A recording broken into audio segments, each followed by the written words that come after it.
Саламатсыздар, урматтуу менин каналымдын көрүүчүлөрү. Бүгүн мен сиздерге ушул бюджеттик принцип боюнча айтып бергим келип жатат. Бул деген нерсе өзү эмне? Бүгүнкү күнү Кыргыз Республикасында бизде чоң маселелер бар. Ал маселе бюджеттик принципти бузуу да негизи. Ал маселе эмнеден келип чыгып атат? Мисал үчүн биздин өлкөдө жыл сайын бюджеттерди пландаштырганда bizde бюджеттик кодекс деген мыйзам кабыл алынган. Бюджетти пландаштырганда ал бюджет кантип түзүлчү да мурун. Азыр эле ошондой түзүлөт. Ар бир ошол министерство, ведомство түзүлгөн ушул мамлекеттик кайсы бир уюм болобу, мамлекеттик ишкана болобу же негизи түздөн түз мурун өкмөт деп койчубуз, азыр министрлер кабинетинин бөлүкчөсү болобу, ал деген өзүнүн бюджетин эң ылдыйдан баштап өйдөгө карай жөнөтүш керек болот да жыл сайын. Жыл сайын жөнөткөндө алар деген мисал үчүн көп учурда мындай эсептешет да, инфляцияны карашат, инфляцияны карап туруп, инфляция бул жылы баягы 15% болду, демек 20% үстүнө кошобуз деп, ушундай же 7% болду, демек 15% үстүнө кошобуз деп. Мисал үчүн өткөн жылда кайсы бир министрлик ошол 90 миллион сомду керектесе, эмки жылы 120 миллион сом бюджетибиз болот деген ушундай мындай заявка болобу, катты жазышат да финанс министрлигине. Финанс министрлигинде атайын бөлүктөр бар, ушул бюджетти түзгөнгө аналитиктер бар. Алар деген ошол бюджетти алып, бул силерге көрсөткөн беренелерди жок кылабыз, анткени аларга акча жок, алар дагы бербейбиз. Калганыңарга мейли макулбуз деп ушундай кандайдыр бир аналитика жасап туруп, ошол уюмдардын бухгалтерлери менен байланышып туруп, бюджетти корректировка кылат да. Биринчи корректировка кылып туруп, пландаштыруу, жалпы бюджетти түзүшөт. Жалпы бүт министрликтерден, мамлекеттик уюмдардан алынган ошол эмки жылкы керек болуп турган акчанын көлөмүн алар жалпы бириктиргенде мамлекеттик бюджет пайда болот. Ошол мамлекеттик бюджеттин долбоорун жазышат дагы, жана ошо жогорку кеңешке тапшырышат.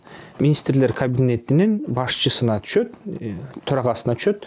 Ал деген бир сыйра карагандан кийин анан жогорку кеңешке түшөт. Жогорку кеңешке түшкөндө өкмөт жана финанс министрлиги талдайт, ошол айтып берет, ушул кандай эмнеге ушундай цифралар болгон деп. Андан кийин жогорку кеңеш атайын бюджеттик комитетине карап туруп, ал деген макул болуп же макул болбой, акырында корутундусун мындай кыска мындай токотер жерин жасаган презентация жасап туруп, ал презентацияны жалпы жыйынга чыгарат. Жалпы жыйындан анан жогорку кеңештин төрагасы менен ал бекитилет. Ошондо бюджеттик принцип ушундай да.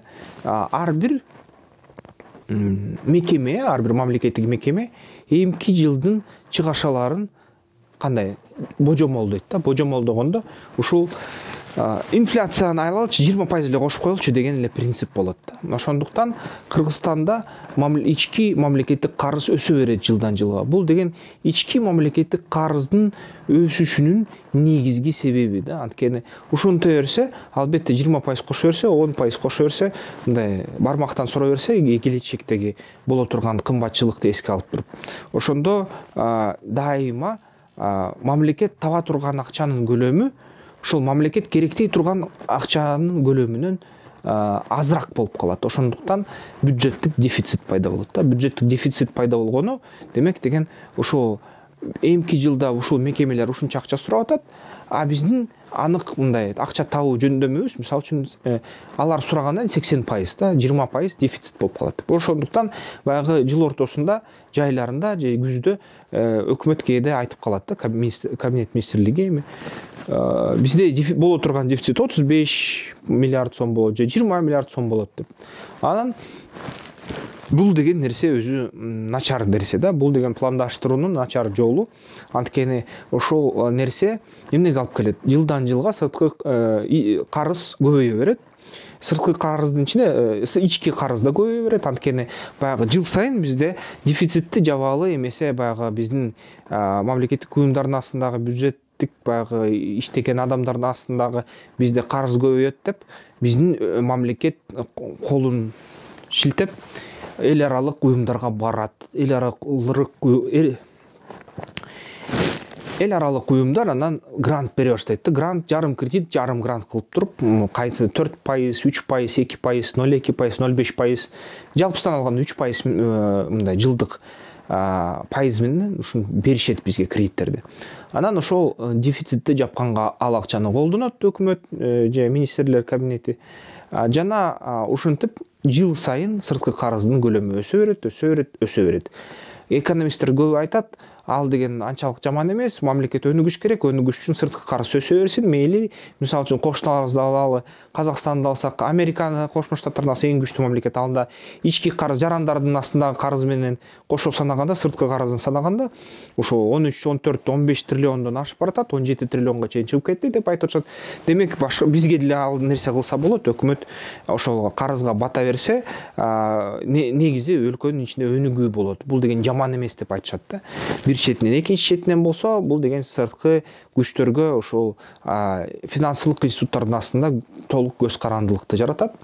Бир четинен дагы ошол мамлекеттин ички улуттук долбоорлорун иштетиш үчүн, ички баягы өндүрүшүн иштетиш үчүн жана суверендик толугу менен өзүнүн эгемендүүлүгүн, финансылык эгемендүүлүгүн жасаганга тоскоол болот. Анткени финансылык эгемендүүлүгүнө ошол эл аралык институттар катуу мындай таасир этип коет. Ошондой абалдан чыгыш үчүн эмне керек да кыргыз элине, кыргыз мамлекетине? Бизге Канадада бир кезде ошондой нерсе болгон. Негизи бюджетти ушул маселени чечиш үчүн Кыргызстанда бир бюджеттик принципти кабыл алыш керек. Бул деген эмки жылдын чыгымдары бул жылдын кирешелеринен ашпаш керек деген эрежени кабыл алыш керек. Бул жөнөкөй да. Эмки жылдын чыгымдары бул жылдын кирешелеринен ашпаш керек деген ошол жол менен барса, бюджет жылдан жылга өсө берет. Бирок жайыраак өсөт да биринчиден. Ошону менен бирге мамлекеттик карыз да жайыраак өсөт. Керек болсо, мамлекеттик карызды жапканга да мүмкүнчүлүк пайда болот. Бирок кандай ушул нерседен маселе чыгат? Бюджетти үнөмдөш керек болуп калат да. Бюджетти үнөмдөш керек, бул эмнеге алып келет? Кээ бир мамлекеттик органдарды, кээ бир мамлекеттик кызматтарды чеке секторго тапшырып салыш керек, же болбосо баягы кээ бир министрликтерди жабыш керек. Кээ бир министрликтердин ачылган ушул аппетиттерин кыскартыш керек да. Ошондо баягы кандайдыр мамлекеттин аппаратын кичирээк кылып туруп, ушундай аябай компакттык кылып туруп, ушул мамлекеттик аппараттын чыгымдарын ооздуктаса болот да. Ошондо жеке секторго көп мамлекеттик кызматтар өтүп кетет. Жеке сектор мамлекеттин жакшы жасап берет ал кызматтарды. Мамлекеттин тарабынан көзөмөл эле болуп туруш керек да. Көзөмөлдү төлөп бериш үчүн негизги мамлекеттин бүгүнкү кирешелери жетиштүү. Ошондой жол менен барса, эл аралык кредиттер же гранттар кирсе, инвестициялар кирсе, аларды таза улуттук долбоорлорго жибериш керек да. Бюджеттин тешиктерин жапканга жибербей. Ошондой бюджеттик принципти колдонсо, мамлекет бекемирээк болот деп ишенем да.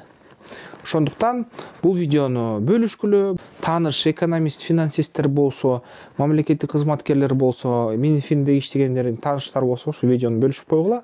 Бул жерден албетте баягы маек пикирлеш болсо жакшы болот.